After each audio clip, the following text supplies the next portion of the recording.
श्री संयम लोढ़ा ने अपना नाम दिया है, बोले। माननीय सभापति महोदय, जब सवाई मानसिंह टाउन हॉल में राजस्थान की विधानसभा चलती थी और पहली बार इस सर्वोच्च सदन का जब सदस्य बनने का मुझे सौभाग्य प्राप्त हुआ, अचानक से राजस्थान की जनता के सामने वो कठिन परिस्थितियां आई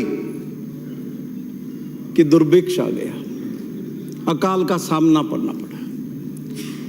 और एक दिन बहुत सवेरे तड़के सिरोही की हवाई पट्टी पर मुख्यमंत्री अशोक जी गहलोत के साथ कांग्रेस की तत्कालीन अध्यक्ष सोनिया गांधी जी उतरी। हवाई पट्टी के ठीक बाहर 15-20 हजार लोगों के साथ हमने उनका स्वागत किया और हम उनसे मिले। अकाल से सबसे ज्यादा प्रभावित हम लोग रहे। हमारे इलाके के लोगों को रोजगार के लिए माननीय सभापति महोदय अन्य राज्यों में जाना पड़ता था। तब हमने उनसे विनती की कि हमारे लोगों को अकाल के कारण बाहर जाना पड़ता है, रोजगार का स्थायी प्रबंध करिए। उन्होंने बहुत गौर से हमारी बात को सुना और उसके बाद मुख्यमंत्री की कॉन्फ्रेंस हुई, chief ministers conference mount Abu में। तब भी हमने माननीय सोनिया गांधी जी का ध्यान आकृष्ट किया और सौभाग्य से वो अवसर आया कि जब 2004 के अंदर साइनिंग इंडिया का दावा करने वाली तत्कालीन बीजेपी की सरकार को भारत की जनता ने सत्ता से रुखसत किया, डॉक्टर मनमोहन सिंह के नेतृत्व में सरकार बनी और भारत के ग्रामीण क्षेत्र के लोगों को पहली बार सोनिया गांधी और कांग्रेस पार्टी के प्रयासों से 100 दिन के रोजगार का अधिकार मिला। मेरा सिरोही जिला उन 100 जिलों में था जिनको देश के प्रथम 100 जिलों में शामिल किया गया, लेकिन तब बीजेपी की सरकार थी। माननीय सभापति महोदय, 2 रुपए और 3 रुपए लोगों की मजबूरी आई महात्मा गांधी नरेगा के अंदर। मैं स्वयं 7 दिन तक लगातार भूख हड़ताल पर सिरोही के सरजावाब गेट पर बैठा और इस बात के लिए बैठा कि लोगों को न्यूनतम मजदूरी मिले। और आज जब ये कानून आया है तो मुझे वो अशोक गहलोत का राजनीतिक सफर याद आता है, जो एक राजनीतिक कार्यकर्ता के रूप में शुरू किया था। 8 करोड़ लोगों का हित हित दिमाग में रख करके कौन व्यक्ति शासन की नीतियां बना सकता है, वो समझ पाए। क्योंकि शुरुआत के दिनों में, एनएसवाई के दिनों में, रेलगाड़ी के 3rd क्लास के डिब्बल में टॉयलेट के पास बैठ करके उन्होंने सफर किया था, इसलिए वो उस पीड़ा को समझ पाए। दूसरी तरफ वो लोग हैं जिन्होंने 2014 में दिल्ली की सत्ता में आने के बाद जो नरेगा ग्रामीण क्षेत्र की संजीवनी बनी, उसको कांग्रेस का स्मारक कहा था माननीय सभापति महोदय। और मैं आपके माध्यम से निवेदन करूंगा कि सदन के सभी साथियों को समय याद होगा कोरोना का, जब लाखों की संख्या में वो प्रवासी राजस्थान आए। मैं आपके माध्यम से धन्यवाद दूंगा राजस्थान के मुख्यमंत्री अशोक गहलोत को कि उन्होंने व्यवस्था की, तत्काल लोगों के जॉब कार्ड बने और कोरोना के समय में लाखों लोगों को काम दिया गया। और वही पैसा जो मनरेगा का था वो कोरोना के दिनों में भारतीय अर्थव्यवस्था की संजीवनी साबित हुआ और राजस्थान के लोगों की हम जान बचा सके, हिफाजत कर सके। माननीय सभापति महोदय, आज मुख्यमंत्री जी सदन में जरूर आते, मैं जानता हूं, यदि वो स्वस्थ होते, लेकिन चूंकि वो चोट के शिकार हैं तो राजस्थान की जनता को एक वीडियो के माध्यम से उन्होंने इस दिवस पर अपना संदेश अपने ट्विटर अकाउंट के जरिए दिया। उन्होंने देश के प्रधानमंत्री को सलाह दी कि हमें सामाजिक सुरक्षा का कानून पूरे भारत के नागरिकों के लिए लाना चाहिए। और क्यों नहीं लाना चाहिए? ये हमारे मित्र जो ये कहते हैं कि कांग्रेस वाले तो रेवड़ियां बांट रहे हैं, हम रेवड़ियां नहीं बांट रहे, हम हिंदुस्तान की और राजस्थान की जनता का पैसा उन पर खर्च करने का काम कर रहे हैं, उनके हित में खर्च करने का काम कर रहे हैं। पैसा हमारे घर का नहीं है, ये उसी पब्लिक का पैसा है। ये हम पर निर्भर करता है कि हम किस पर खर्च करें। नीरव मोदी पैसे लेके भाग जाए, ललित मोदी पैसे लेके भाग जाए, या एनपीए के नाम पर हम पूंजीपतियों के अरबों रुपए के कर्जे माफ कर दें, और 2014 में जब हम चुनाव लड़ रहे थे तब देश के प्रधानमंत्री नरेंद्र मोदी का वो भाषण माननीय सभापति महोदय सबको याद है कि जब उन्होंने वायदा किया था, किसान भाइयों ये जो तुम्हारा कर्जा है ये कर्जा तुम्हारा नहीं रहेगा, ये नरेंद्र मोदी का कर्जा हो जाएगा और सबसे पहले अपनी कलम से तुम्हारा कर्जा माफ करने का काम करूंगा। और 9 साल बाद जब ये सदन इस विधेयक पर चर्चा कर रहा है, मैं देश के प्रधानमंत्री से सवाल करना चाहूंगा और बीजेपी के हमारे मित्रों से भी सवाल करना चाहूंगा कि 9 साल हो गए, किसानों का कर्जा क्यों माफ नहीं हुआ? क्यों माफ नहीं हुआ? वो वीडियो आज भी चारों तरफ चल रहा है। क्यों? कि आप तो जुमलों की सरकार है। आप 15 लाख खाते में आने की बात कर देते हैं, आप 2 करोड़ रुपए के रोजगार की बात कर देते हैं, आप 100 स्मार्ट सिटी की बात कर देते हैं, आप डिजिटल इंडिया की बात कर देते हैं, लेकिन नतीजा कुछ नहीं। माननीय सभापति महोदय, मैं आपके माध्यम से निवेदन करूंगा, ये जो महंगाई राहत शिविर चले, आप सब जानते हैं कितना अभूतपूर्व जन समर्थन राजस्थान की जनता को का उन शिविरों के अंदर मिला। और किसी एक शिविर के अंदर आप में से किसी ने जनाक्रोश नाम की चिड़िया का नाम नहीं सुना होगा।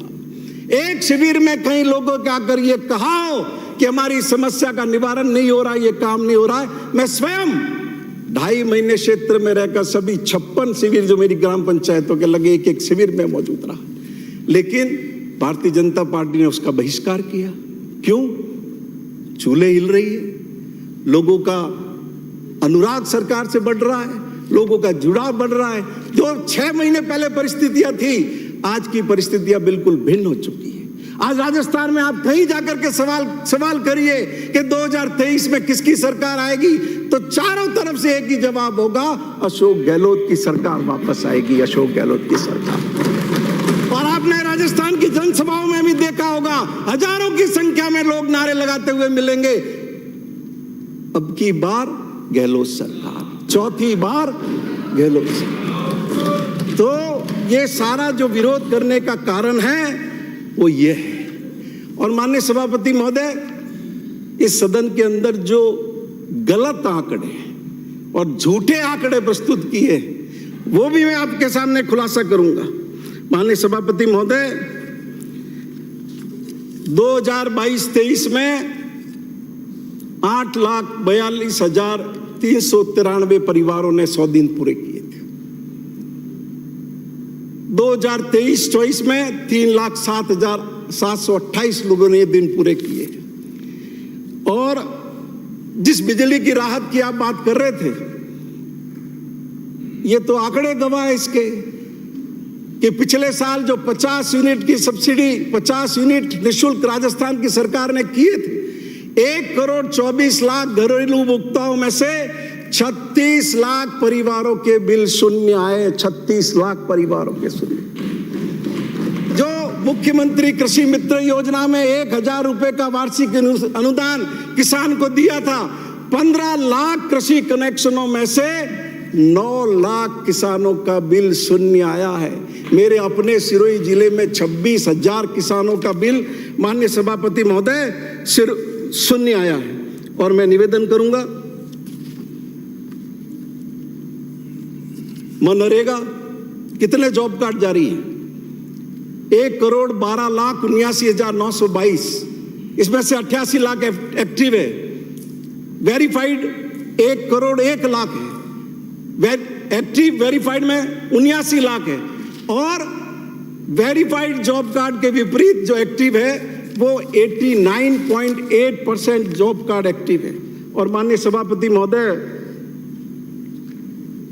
ये जो 100 से 125 दिन रोजगार देने का है, 3,18,326 परिवार पिछले साल पात्र थे 2022-23 में, जब अशोक गहलोत ने 25 दिन नरेगा के बढ़ाए थे। और उसमें से 2,31,414 परिवारों के जॉब कार्ड जारी हुए। 78.49% परिवार उसके अंदर लाभान्वित हुए। लेकिन इन सब के अंदर मैं विनती करना चाहूंगा कि सरकार ने इस कानून के अंदर कई चीजें लिखी है जो रूल्स बनाने रूल्स बनाने को लेकर मेरा हमेशा से एक बात का संघर्ष रहा है कि आप नरेगा को टास्क बेस की बजाय टाइम बेस क्यों नहीं करते हैं। हम अपने घरों में काम करवाते हैं, खाती आता है, कंस्ट्रक्शन का काम करने मजदूर आता है, कारीगर आता है, उसने कितना दिन में काम किया, क्या हम उसका नाप लेकर के भुगतान करते हैं?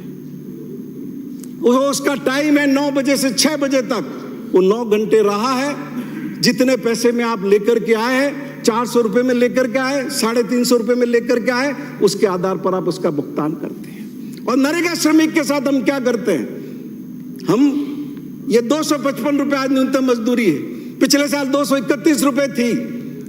हम सबकी जिम्मेदारी है जो इस सदन में बैठे हुए हैं और इस ब्यूरोक्रेसी की जिम्मेदारी है, मजदूर अपना समय देने के लिए काम पर आ गया, उससे काम नहीं ले पाने की असफलता किसकी है? वो उत्पादकता, वो प्रोडक्टिविटी लाने का काम किसका है? ये शासन का है, शासन के अहलकारों का है, लेकिन भुगतना किसको पड़ता है? आज हम मिनिमम वेजेस का पढ़ते हैं, पूरे राजस्थान का 190 रुपए, 188 रुपए, 174 रुपए। क्यों? क्या उन मजदूरों के परिवार नहीं है? जब हम एक तरफ सामाजिक सुरक्षा का कानून ला रहे हैं, पूरे देश को राजस्थान की सरकार ने एक दिशा दी है, एक संदेश दिया है कि ये सरकारें लोगों की सरकार है। आप किसी अमीर परिवार में पैदा हो गए, घर में सब सुविधाएं हैं, एक बच्चा जो पैदा हुआ गरीब परिवार में पैदा हुआ, उसका क्या दोष है? वो उस गरीबी का जीवन जीने को अभिशप्त है, तो एक लोक कल्याणकारी सरकार का क्या दायित्व है? उसका दायित्व है कि वो उस असमानता को खत्म करे। वो बच्चा जो गरीब परिवार में पैदा हुआ है, उसको भी वो सुविधाएं प्राप्त हो जो कुदरत के कारण उसको प्राप्त नहीं हो सकी है। तो माननीय सभापति महोदय, मैं आपके माध्यम से मंत्री जी से विनती करूंगा कि जब आप इसके रूल्स बनाएं, भारत सरकार तो कर नहीं पाई, प्रतिपक्ष के नेता से भी मैं निवेदन करूंगा कि देश के प्रधानमंत्री कितनी कोप दृष्टि रखे इस महात्मा गांधी नरेगा पे, ग्रामीण योजनाओं पे, मेहरबानी करके ये टास्क बेस का प्रावधान हटाइए, इसको टाइम बेस करिए, ताकि उन मजदूरों को न्यूनतम मजदूरी 255 रुपए मिल सके। और राजस्थान में जो 25-25 दिन आपने बढ़ाए हैं, उसके लिए तो मैं आपको साधुवाद करूंगा, लेकिन आपके नीचे कर्मचारी अधिकारियों की नीयत ठीक नहीं है। कि मैंने आपको आंकड़ा बताया कि कितने परिवारों ने 100 दिन पूरे कर दिए, उसके बाद 25 दिन के जॉब कार्ड नए जो सीएम वाली स्कीम में बनाने थे, कितने बनाए? बहुत कम।